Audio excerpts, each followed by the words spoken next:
everybody! Comment allez-vous bien? Ça va moi, ça va. Juste un petit mot, j'ai mis aujourd'hui un rouge à lèvres bien rouge pour montrer que malgré tout ce qui se passe en Belgique, nous sommes toujours combattantes. Pendant la Seconde Guerre mondiale, les femmes qui mettaient un rouge vibrant, c'était pour dire on est là, on va pas se laisser faire, on est combattantes.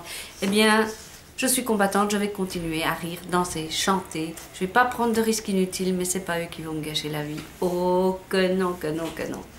Voilà, merci pour tous ceux, toutes celles qui ont eu une pensée pour nos concitoyens, pour les Belges, parce que c'est vrai que la Belgique traverse une période un peu dure pour le moment. Même les chefs d'État, ils ne savent plus sur quel pied danser.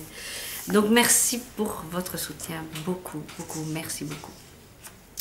Bien, je suis enfin là pour les facs. Ah, quelle affaire! Alors, vous avez été nombreuses à poser des questions. Et ce que j'ai fait, plutôt que de répondre à chaque question, parce que forcément, il y a des sujets qui peuvent être regroupés, j'ai regroupé justement, pour que ça ne dure pas trop longtemps. Je vous garantis pas que ce sera pas trop long. C'est la 3e fois que je tourne. J'espère que ça va être la bonne. Voilà, donc ben, je démarre tout de suite. Hein. Alors, il y avait pas mal de questions qui étaient des questions plutôt techniques, genre comment utiliser le tapis Pixscan, comment faire une carte de naissance, comment utiliser les papiers digitaux. J'ai envie de dire à ces personnes-là, allez voir sur ma chaîne parce qu'il y a déjà pas mal de vidéos qui ont été faites sur ces sujets-là, justement. Maintenant, c'est vrai que ça me porte à penser qu'il faudrait que j'essaie d'organiser mieux mes vidéos, pardon, pour que tout le monde puisse s'y retrouver, parce que les titres ne sont pas toujours suffisamment parlants que pour savoir que c'est telle information qu'on va y trouver. Donc ça me donne un petit travail, ça me porte à réfléchir, donc merci, votre question était bien utile. Un autre petit conseil que je vous donnerais, c'est aller sur un groupe Facebook qui parle de la silhouette. Il y en a plusieurs, moi je suis dans 3 groupes, dont un avec lequel je suis plus proche. Franchement, ça aide bien. Il y a dans les groupes Facebook des filles, des gars qui sont vraiment prêts pour vous répondre, pour vous conseiller, pour vous échanger des fichiers. Voilà, n'hésitez pas parce que c'est d'une grande aide quand on est en plein coincé dans un truc et qu'on se dit comment je dois faire. Donc, n'hésitez pas à aller sur un groupe Facebook, inscrivez-vous. Et autre chose aussi, pardon. Vous savez que j'ai fait des cours en ligne. Alors l'objectif de ces cours en ligne, oui, ils sont payants. C'est 3 € le cours, mais il y a moyen d'avoir une réduction de temps en temps. Dites-vous bien que si vous débutez, que vous voulez vraiment tout recommencer, vraiment par le B à bas, mais moi je vous les conseille, évidemment, c'est moi qui les ai faits, c'est moi qui les vends, vous allez dire oui, elle y a son intérêt. Mais si je me permets d'en parler encore une fois, c'est parce que je sais qu'il y a des gens qui ignorent que ça existe, de 1. Et de 2, que les personnes qui les ont suivis ont été contentes d'avoir cette progression pas à pas pour découvrir la silhouette et son logiciel principalement. Donc voilà tout ce qu'il y a moyen de faire. Allez voir mes vidéos gratuites, allez sur un groupe Facebook et n'hésitez pas à acheter les cours en ligne. Oui, c'est tout ce que je peux vous dire. Voilà. Alors une deuxième volée de questions était mais comment as-tu découvert le scrap, pourquoi le scrap et les loisirs créatifs, comment t'es tombée dedans ou quoi? Oui, je suis tombée dedans en fait. Mon papa et ma maman étaient des gens qui chipotaient pas mal de leurs mains. Maman faisait de la couture, du tricot, du crochet, nous a appris ça très jeune. À l'école aussi on apprenait ça très jeune. On bricolait pas mal aussi à la maison, j'aimais bien. Moi, dès qu'il y avait du papier, des ciseaux, de la colle, j'étais partie. Je découpais des petites maisons dans les Spirou, je montais le village western, enfin bon, des trucs comme ça. Et mon papa, lui, était géomètre expert immobilier et il traçait des plans, forcément, c'était son métier. Et c'est comique parce que c'est une petite anecdote. Il a été un des premiers de la région à avoir une table traçante, qui au fond est un peu notre silhouette, qui dessine des plans, là, sa table traçante, ça remonte à ça, j'étais jeune, quoi. Et quand j'y pense maintenant, je me dis, ça c'est quand même marrant de voir comment mon père utilisait une table traçante, il avait des petits stylos de couleur qu'il interchangeait. Et moi, maintenant, ben, je donne des cours pour utiliser un logiciel qui fait ça. Quand l'histoire nous rejoint. Donc, je ne vais pas développer trop ce sujet-là parce que voilà, je pourrais vous en parler des heures. Je me souviens encore de l'odeur du papier de Spirou et de la colle arabique que j'achetais dans le petit magasin du coin chez Bobon Alice. Un petit flacon en verre avec la gomme la colle un peu jaunâtre avec un petit bouchon en caoutchouc. Je me souviens de tout ça, c'est vraiment très sensuel, je dois dire. Donc voilà comment j'ai découvert les loisirs créatifs. Puis j'ai été animatrice ASA et Scrap Plaisir, ce qui n'est pas pour moi. Ce fut une expérience quand même, de se dire qu'on a beau avoir son style à soi, on doit aussi proposer d'autres styles pour les gens. Mais au niveau gagner sa vie, on oublie, on oublie. On peut simplement s'acheter du matériel un peu moins cher, et c'est tout. Et après, ben, qu'est-ce qui s'est passé? J'ai déménagé pour des raisons familiales et de travail. Et je me suis retrouvée toute seule dans une région où je ne connaissais personne. Personne. Alors bon, ben forcément, quand j'avais du temps libre, je scrapais. Et j'avais acheté la Cricut et j'ai découvert les vidéos de Robin. Je vous mettrai le lien si vous voulez. Qui faisait des vidéos pour utiliser la Cricut. Et ça m'a tellement bien aidé que je me suis dit, ben, au fond, ça n'existe pas en français, pourquoi j'essayerais pas? Alors quand je revois cette vidéo, ma toute première vidéo avec une carte avec un petit coussin, ça me fait trop rire, parce que c'est assez académique et vraiment... Mais voilà. Et j'ai commencé comme ça petit à petit. Alors au début, j'avais pas tellement de gens qui venaient voir, parce que déjà la Cricut, elle n'était pas hyper connue, et puis moi, je n'étais pas connue non plus, tout simplement. Puis j'étais pas sur Facebook, ou Facebook n'existait pas encore, enfin, j'étais pas là-dessus. Et puis j'ai découvert la silhouette. Et là, je me suis dit, bah tiens, il n'y a pas beaucoup de vidéos silhouettes en français, pourquoi pas? Et je me suis lancée et ça a démarré. J'ai aussi proposé à une fille qui avait un blog où elle faisait des étiquettes, je lui ai proposé de les traduire en fichier silhouette. Et comme elle avait pas mal de gens qui la suivaient, il y a pas mal de gens qui ont embrayé sur mon blog et c'est comme ça que j'ai commencé à être connue quoi. Et puis petit à petit j'avais des questions, donc j'essayais d'y répondre, et quand je vois mes vidéos anciennes, je ris parce que c'est plus du tout comme ça que je ferais maintenant, mais bon, ça fait partie de l'histoire. Il y a des choses que je pratiquais d'une certaine manière, je ferais sûrement plus comme ça maintenant. C'est assez amusant de voir ça. Mais j'ai progressé grâce à vous et avec vous, donc je vous remercie vraiment beaucoup. Sans vous, je ne serais pas là, tout simplement. La troisième volée de questions, on me demande quelle machine avoir. Est-ce qu'il faut une Cricut? Est-ce qu'il faut une silhouette? Est-ce qu'il faut les deux? Est-ce qu'il faut une Big Shot? Est-ce qu'il faut un Massico? Alors moi je dirais, j'ai tout ça. J'ai un Massico, j'ai une Big Shot, j'ai une Cricut, j'ai une silhouette. Mais elles ont toutes les trois des usages différents. Je ne vais pas m'étendre 3/4 d'heure là-dessus. Sachez seulement que je les utilise bien toutes les trois. La Big Shot pour tout ce qui est die et embossage à froid, parce qu'il y a des die que j'aime vraiment bien. Et j'aime bien l'effet que ça donne avec un côté un peu bombé. La Cricut, je l'utilise parce qu'elle est très précise quand je dois faire des choses toutes petites ou que je dois faire en série pour des anniversaires, des guirlandes, des décos, des trucs comme ça. Là, c'est clair que la Cricut, elle est super facile d'utilisation. Si vous avez envie d'une machine et que vous vous y connaissez pas trop en informatique, je dirais que la Cricut, on peut la comparer à une connaissance de base nécessaire, genre écrire un mail ou faire un texte. Il ne faut pas beaucoup de connaissances informatiques. Par contre, la silhouette, là, il faut vraiment commencer à s'y connaître un peu en informatique et avoir envie de connaître mieux. Mais par contre, elle permet beaucoup plus de choses dans le travail sur le logiciel en lui-même. La Cricut est plus robuste, les lames aussi. La silhouette, c'est le logiciel qui est plus performant, mais la machine en elle-même est moins performante. Il faudrait un enfant, allez, comment on dit ça, un cousin, je sais pas comment, il faudrait qu'elle se marie et qu'elle fasse un enfant. J'ai d'autres machines aussi que j'utilise, mais là c'est du côté plus professionnel. Ce sont des machines qui ne sont pas électriques, qui sont manuelles, mais pour couper le carton avec une lame très puissante ou pour couper des papiers de taille égale. Mais ça c'est vraiment parce que je fais des kits et des choses comme ça, sinon c'est pas nécessaire à avoir. Alors j'en viens maintenant à la Curio et à la Mint. Pour moi ce ne sont pas deux machines que je rachèterais, je les ai, je veux bien les revendre à qui veut. Je ne leur trouve pas d'utilité. Ce que la Curio fait, la Cricut le fait aussi. Tout. Cuir, métal, stippling, elle fait tout. Donc En plus, la Curio a un tapis très petit, même le plus grand des tapis est encore petit. L'embossage n'est pas terrible, donc non, la Curio, non, je ne vois pas l'intérêt. Non, et la Mint non plus. Je trouve que c'est très très cher. Déjà la machine et en plus les tampons en eux-mêmes. Pour moi, non, il n'y a pas d'intérêt. Mais bon, ça c'est un peu chacun d'après l'usage qu'il en fait et d'après oui, l'utilité qu'il en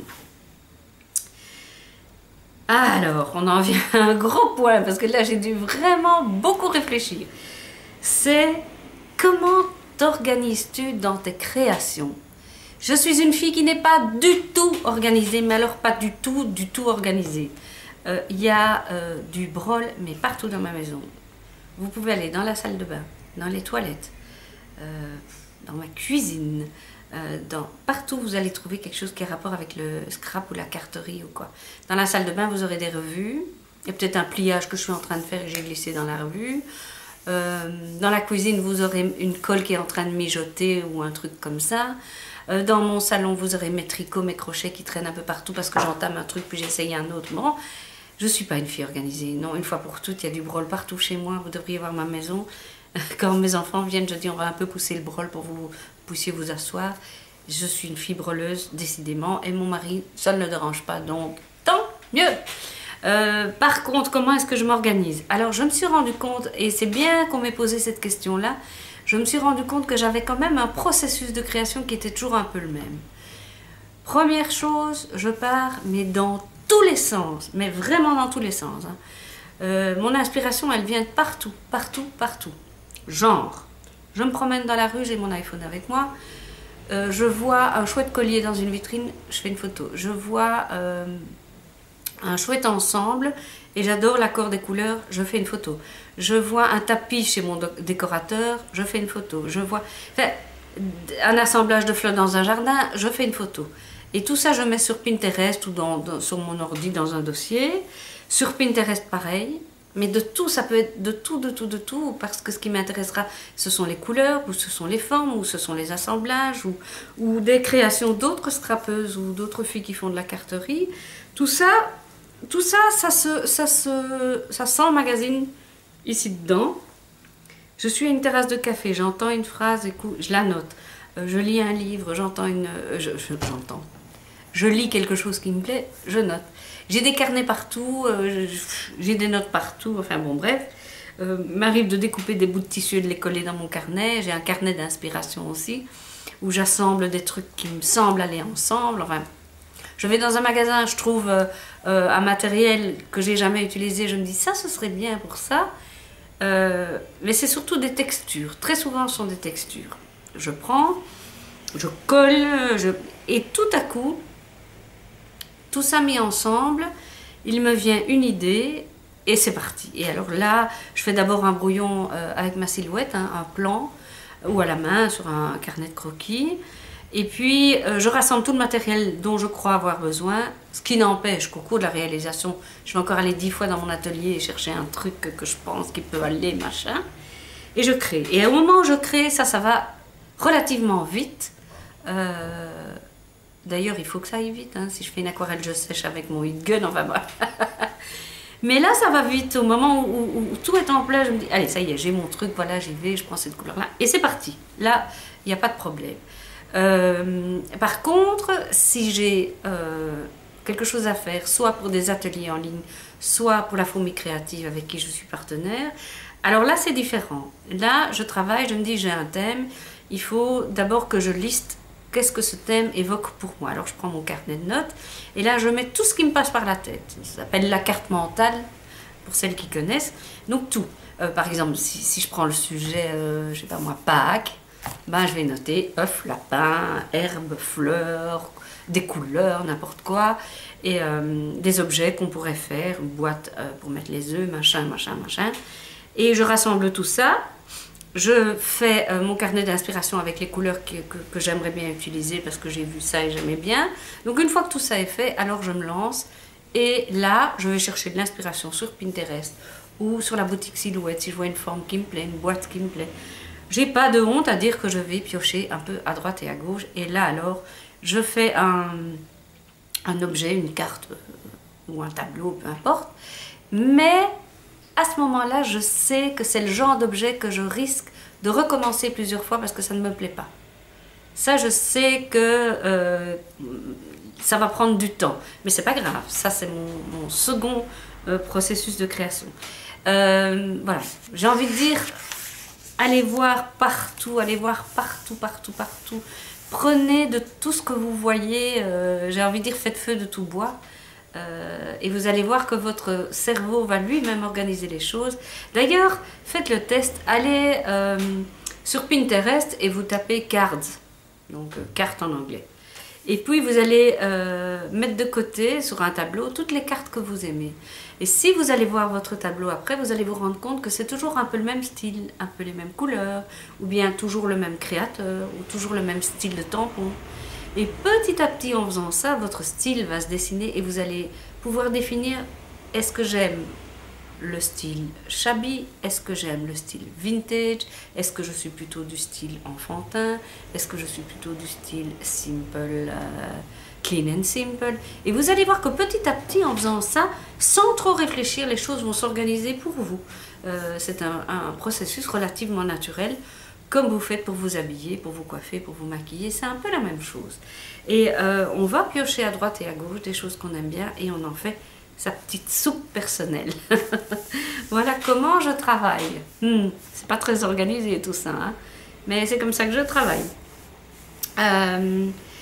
Je voulais aussi revenir vers quelque chose qui revient souvent dans mes vidéos. Vous me dites en commentaire ou sur Facebook ou n'importe où, je vous dis: oh, c'est chouette de voir des vidéos en français, ou bien je cherche une vidéo pour faire ça mais tout est en anglais.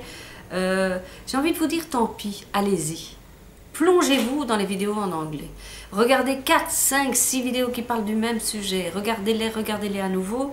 Et vous allez voir que petit à petit, vous allez vous familiariser aux mots, aux termes utilisés, etc. Et que petit à petit, vous allez comprendre l'anglais, en tout cas celui du scrapbooking et de la carterie. Donc, osez le faire et vous allez voir, tout à coup, vous allez dire: tiens, mais j'ai tout compris. Sans que vous ayez vraiment pris conscience que vous appreniez l'anglais. Vous allez voir. Alors, on m'a posé la question un peu difficile. Pourrais-tu dire combien tu as investi depuis que tu fais du scrap? Non. Non. Trop. Probablement beaucoup trop. Parce qu'au début, et je vois d'ailleurs quand je vois les vidéos achats de certaines filles qui débutent en scrap, au début, ce qu'on fait, c'est que où qu'on aille, on va toujours trouver quelque chose qui a à voir avec le scrap. Et on achète tout et aussi un peu n'importe quoi. Donc on va par exemple acheter, moi je me souviens d'avoir fait ça, donc j'en parle mais tout à fait à mon aise, d'avoir été dans un magasin genre Zeman, Mibra, tous ces magasins-là, et d'avoir vu des alphabets stickers. Et je me dis: ah, c'est chouette, ces alphabets-là, c'est pas mal, et j'en achète 1, 2, 3, hein, ça coûte pas cher, on en prend. Et quand j'arrive chez moi et que je veux l'utiliser, je me rends compte qu'il y a un seul A, un seul B, un seul C, et que je ne sais pas l'utiliser, je ne sais pas écrire de mots avec ça. Donc déjà, fini moi ces alphabets-là, je sais que je ne les achèterai plus. Ou bien j'achète des petits autocollants que je trouve mignons, et au final, je me rends compte que quand je fais une page ou quoi, je ne les utilise pas. Donc c'est un peu dommage d'acheter tout ce matériel et que ça reste dans les tiroirs. C'est pour ça d'ailleurs qu'il existe des groupes de revente de matériel, et tant mieux. Pour parler de ça aussi au niveau de la création, je me souviens qu'au début où je créais des cartes et des pages, je partais sans schéma bien défini, je mettais ma photo, et puis à le retour je mettais ça, puis je mettais ça, j'allais chercher cet autocollant là, et au fond je finissais avec une page où on aurait dit que j'avais mis une photo, et puis j'avais jeté des trucs un peu à droite à gauche pour faire joli, avec cette peur du vide, mais finalement, si on regardait ma page, on ne savait pas où on devait regarder. Qu'est-ce qui est important dans la page? Qu'est-ce qui doit attirer mon regard? Non, on avait un petit ours là, des petits pieds ici, un petit machin là. Et finalement, ça n'avait pas d'harmonie. Et ça, je pense que c'est un peu ce qui se passe au début. Et petit à petit, et je vous donnerai tantôt une astuce pour arriver à refocaliser un peu ce qu'on fait. Au début, c'est ce qu'on fait et on a plein de matériel, donc on a envie de tout utiliser. C'est normal. Donc voilà. Et l'achat de matériel, comment ça se passe maintenant? Maintenant, ça se passe différemment. J'ai un objectif de faire par exemple des ateliers, ou de faire par exemple quelque chose pour Pâques, ou de faire quelque chose pour ma petite fille. Et donc à ce moment-là, je fais mon carnet d'inspiration d'office, et j'achète mes papiers. Ça oui. Et très souvent une collection pour être sûr que toutes les couleurs s'accordent. Ensuite, quelques embellissements si je ne peux pas les faire moi-même ou s'ils me plaisent vraiment dans la collection. Mais à part ça, j'ai envie de dire que je rassemble tout ce que j'ai déjà et j'ai beaucoup. J'ai beaucoup. Ce qui m'arrive aussi, c'est d'aller voir les revues de Jennifer Maguire ou d'autres scrapeuses américaines qui font leurs revues de produits en fin d'année. Et quand je vois un produit qu'elles utilisent beaucoup dans leurs vidéos, etc., je me dis, allez, après avoir vu plusieurs vidéos et plusieurs fois m'être dit ça a l'air bien, alors je l'achète, mais pas tout de suite, c'est fini, je fais plus ça. J'ai trop de choses que je n'ai pas utilisées, donc je suis devenue, même si, vous inquiétez pas, je dépense encore beaucoup, je commande beaucoup moins comme ça à l'instinct, j'essaie d'être plus raisonnable, j'essaye. Mais, et aussi ce que j'essaye de faire, et ça vous pouvez aller voir mes vidéos revues de produits, aussi d'acheter des choses de meilleure qualité. Pas acheter des bêtes ciseaux chez Action ou quoi qui vont skater en 2 temps 3 mouvements. Oui, skater, ça veut dire casser, en langage belge. Ou qui vont plus couper au bout de quelques découpes. C'est fini ça, non. À la limite, j'en prends pour dépanner les gens dans les ateliers, mais pour travailler, moi, je préfère avoir du bon matériel. C'est comme ça. La place des hommes dans le scrap. Alors, monsieur qui a eu le courage de poser la question, oui, on aimerait bien voir plus d'hommes dans le scrap. On aime bien la façon dont vous avez d'aborder le scrap. C'est très différent de ce qu'on fait, et tant mieux. Et j'ai envie de dire, ben, fais-toi connaître. Vas-y, fais un blog, fais des vidéos. Fais-toi connaître, montre ce que tu fais, explique ce que tu fais. Je pense que votre style est souvent différent, mais super complémentaire. Et j'aime bien, moi, la façon dont vous allez à l'essentiel et dont vous n'avez pas peur d'utiliser le matériel. C'est très différent d'un style féminin, quoique, hein, même chez les filles, il y a des styles différents. Mais c'est chouette, il faut se faire connaître et ce serait chouette qu'il y en ait plus. Je suis bien d'accord avec toi, bien d'accord. Qu'est-ce qu'on m'a encore demandé? Ah oui, on en vient aux 2 gros points qui me semblent importants. Le premier, c'est copier. Alors, copier. Alors, moi, je suis toujours estomaquée de voir sur Facebook ou même dans des commentaires de vidéos des filles qui disent mais on t'a copié, mais c'est scandaleux, ou les filles elles-mêmes qui disent oui celle-là elle fait qu'à me copier. On se croirait dans une cour de maternelle. J'ai envie de dire de grâce, copier, vous faites ça toute votre vie, tout le monde fait ça toute sa vie. Essayez, parler avec un psychologue qui s'occupe de petits-enfants, parler de la mode tout simplement. Pourquoi est-ce qu'on veut absolument ce pull gris avec les pans longs devant? Parce que tout le monde porte ça et parce qu'on a envie, pas d'être comme tout le monde, mais de montrer qu'on peut être belle aussi et que ça nous plaît, et que ci et que là. On n'arrête pas de copier et on copie. Pourquoi? Pour se sentir en harmonie avec son monde et pour être rassuré. Mais on copie aussi parce qu'on aime bien. Dites-vous que si on vous copie, c'est que ce que vous faites est vraiment bien. C'est que vous êtes un exemple pour les autres. Donc ne soyez pas vexés qu'on vous copie, moi je le prendrais plutôt bien. Alors ne croyez pas non plus que vous avez inventé ni la poudre ni le fil à couper le beurre. D'ailleurs, pourquoi voit-on tout le temps, pour le moment, des cartes faites au brochot, avec un fond en brochot ou un fond en aquarelle? Pourquoi a-t-on vu tout un temps des tampons plumes et tout un temps il y avait plein de papillons et puis maintenant on voit plein de pièges à rêve? Comment ça se fait? Mais tout simplement c'est une question de mode et quand quelqu'un lance la mode, eh bien, on copie, on s'en inspire, on trouve ça joli et plus on en voit autour de nous, que ce soit dans la décoration intérieure, que ce soit dans les journaux, etc. Il n'y a rien à faire, notre esprit s'en imprègne et ça finit, on finit par trouver ça beau. Pourquoi? Parce qu'on le voit partout et on copie. Mais c'est ça le propre du genre humain, on a toujours fait ça. D'ailleurs, les grands peintres, que ce soit Picasso, que ce soit les peintres de la Renaissance, ont toujours commencé par copier les autres avant de trouver leur propre style. Donc, n'ayez aucun scrupule à copier. Et ne soyez pas offusqués parce qu'on vous copie. Si on vous copie, c'est que vous faites des choses chouettes. Voilà, il n'y a pas de droit d'auteur. Oui, pour certaines choses, ok, mais finalement, quelle importance! Quand on voit comment notre monde tourne avec tous ces attentats, etc., qu'est-ce que ça peut faire qu'on copie une de vos cartes? Oh mon Dieu, ramenons les choses à leur juste valeur. Et j'ai envie de vous dire, personnellement, quand on me demande mon travail, de comment j'ai progressé ou comment je suis arrivée à trouver mon style, je vous avoue que c'est en copiant. Pourquoi? Parce que c'est en copiant et en écoutant ce que la personne dit en faisant sa vidéo, qui va dire ben, j'ai mis un rose comme ça avec un orange comme ça parce que je trouve que c'est plus harmonieux.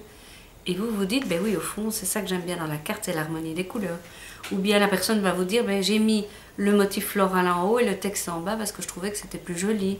Et petit à petit, vous-même, sans vous en rendre compte probablement, vous allez adopter non seulement une harmonie de couleurs qui vous a plu, mais aussi une mise en page qui vous a plu. Mais ce sera peut-être pas du même document. Ce sera peut-être la mise en page d'un tel, avec les couleurs d'un tel, avec la banderole de vœux d'un tel. Ou voilà. Ne me dites pas, ou alors vous êtes vraiment quelqu'un et faites-le moi savoir, que si vous prenez une de vos cartes en main ou une de vos pages en main, c'est un exemplaire unique avec rien de ce qui vient d'ailleurs. Allez, allez. Non, hein. Soyons modestes et acceptons qu'on copie. Et c'est parce que on a été chercher à gauche, à droite des choses qu'on aimait, qu'on a fait une création unique qui est devenue la nôtre. Voilà. Par contre, ce que je n'aime pas, et là je suis d'accord avec certaines personnes, c'est que ça m'est arrivé aussi, et au final maintenant j'en rigole, mais parfois ça me faisait un peu bizarre, quelqu'un qui avait reproduit pas à pas ma carte et qui se vantait d'avoir une création originale. Si ça lui fait du bien, tant mieux. Mais ça, c'est un peu tristounet, quoi. Moi, j'aime bien citer mes sources. Ça me gêne pas de dire que j'ai copié une carte de A à Z, mais j'aime bien dire d'où ça vient, quand même. C'est un minimum pour la personne qui l'a faite, en tout cas. On ferme la parenthèse du copier. Et on va terminer avec vivre sa passion.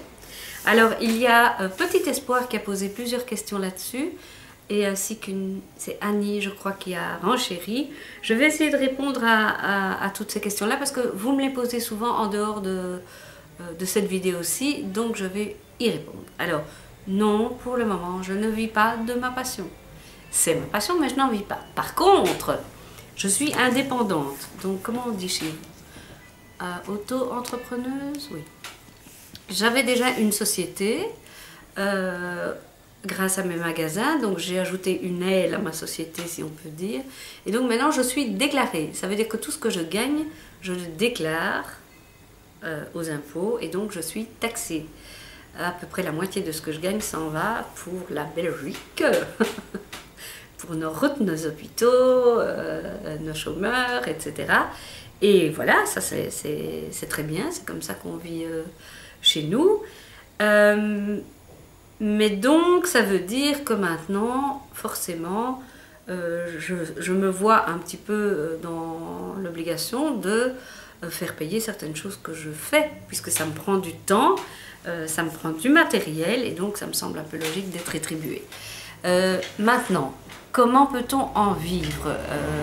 Alors, il y a des personnes qui en vivent, mais ce sont des personnes qui sont très célèbres, aux États-Unis surtout, parce qu'en France, je crois qu'elles ne sont pas très nombreuses. Je sais qu'il y a Karine Cazenave, en tout cas ça je suis sûre, mais d'autres j'en connais moins. Donc pour en vivre, il faut déjà soit être représentant d'une marque et créer pour cette marque-là, soit faire des cours en ligne, comme moi je fais, comme je commence à faire, et je commence à avoir quand même des rentrées significatives qui me permettent de payer des factures quand même. Mais vraiment, de là à dire que j'ai envie de A à Z, non, pas pour le moment. On espère tous, hein, on espère tous évidemment, mais... Alors, comment faire pour se faire connaître? Ben écoutez, j'ai pas de secret, moi. Aller frapper aux portes, oui, mais non. Je vous explique.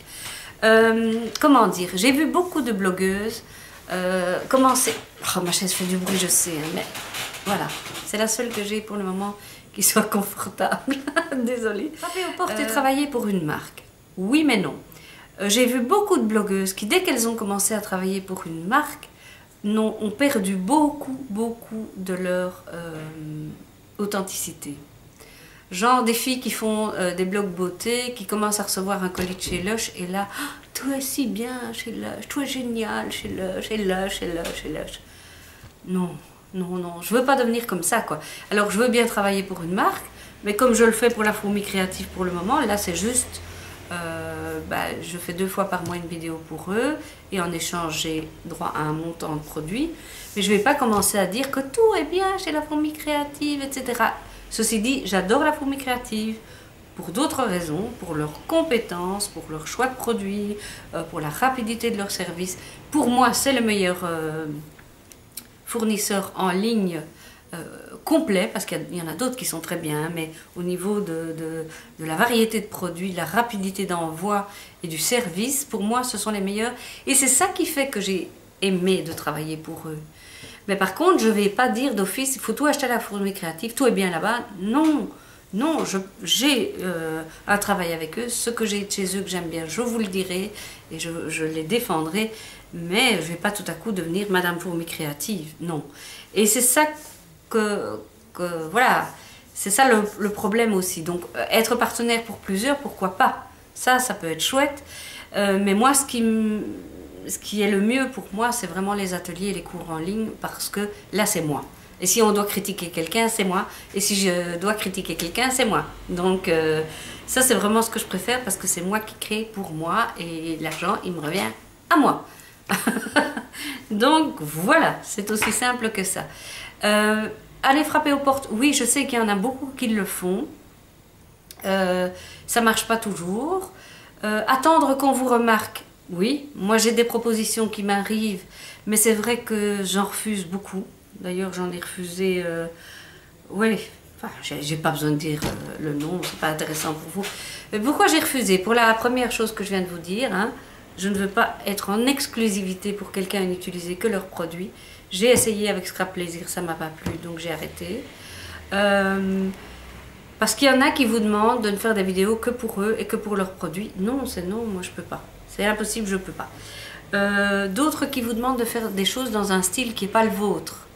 On m'a demandé de faire des choses en shabby chic. Alors j'admire tout ce qui est fait là-dedans, mais c'est pas moi. Donc je vais pas dire oui sous prétexte de gagner un peu d'argent, de faire un truc que j'aime pas, non. Ou bien alors on me demande de faire des vidéos pour la silhouette pour une autre marque que la Fourmi Créative. Bah non. Je suis un peu entière, c'est vrai. Alors aussi, méfiez-vous, hein, parce que parfois je ris. On me propose des parrainages qui, genre, écoute, voilà, je lance ma société, machin, machin. Et ce que je te propose, c'est un partenariat. Ok, bah expliquez-moi ce que c'est. Alors, le partenariat, tu achètes mes produits, je te fais 20% sur mes produits et tu me fais 3 vidéos sur un tampon. Il y a rire et rire, comme on dit en Belgique. Non, évidemment. Enfin, je veux dire, je pense que les gens ne se rendent pas compte de ce que ça prend comme temps de faire une vidéo déjà, de 1. Et de 2, je suis obligée d'acheter ces produits sur lesquels elle me fait gracieusement 20%. Waouh! Et faire 3 vidéos. Enfin oui, bon, soit. Il y a des gens qui ne se rendent pas compte. N'acceptez pas n'importe quoi. Et j'ai envie de dire, ne vendez pas votre âme au diable. Restez tel que vous êtes, trouvez votre style. Et si je peux me permettre, continuer d'abord à être, je pense, à être de bonne humeur et à ne pas trop se prendre au sérieux de 1. Ça, pour moi, d'ailleurs, je me rends compte aussi que les vidéos que je préfère regarder, ce sont celles-là. C'est quand les gens sont de bonne humeur et ne se prennent pas au sérieux. Ne pas critiquer les autres, ça ne sert à rien de commencer à dire « moi je fais comme ça parce que je sais qu'il y en a d'autres qui font ça, mais c'est du grand n'importe quoi ». Non! Vous êtes comme vous êtes, vous faites comme vous faites. On n'a pas besoin de rabaisser les autres pour se mettre en valeur. Non.